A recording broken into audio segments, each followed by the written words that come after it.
Yes. Добре. Това е кюцелус. Не, обърках я. Какво имаш в тази хубава кошница, Ница? Те Виждам, сами че се имаш показват. стока, която тръгва да пълзи. Жива. Окей. Ще бъдеш ли така добра да обясниш на нашите последователи каква е тази стока?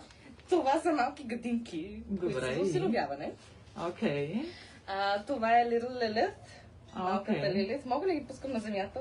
Но. О, Връщай си ги обратно в кошницата. Кюси Луси. Това е The Russian Blue. Ох, Добре, Кюси Луси. Азмора Бейб. Окей, много е сладък. Ето тук е Сойби Бой. Добре, аз съм украсница. Аз съм кръсти са всички други. Това е Sadie Lady. Сери Леди, какво означава? От Сатанинче. О, Боже. Sadie Lady. Ница мисля, че са много сладки. Ош. И?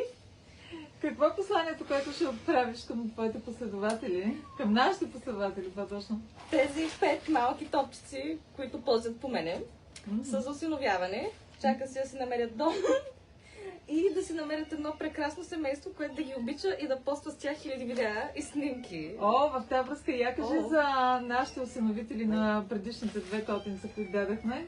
Колко са щастливи? Много са щастливи, чак правят постове, колко ги обичат, колко TikTok много си ги клипчета. обожават. Да. На едното клипче даже едната дама беше казала, че предпочита котката пред гаджето си. Не, тази слиза от някъде, където не трябва. Добре. И... Помогнете малко с импровизейшна. Тук не виждате ли, че съм малко... Окей. Качулина. Тогава заключаваме бързо видеото и казваме последни думи. Последни думи. Взимайте ги. Ай.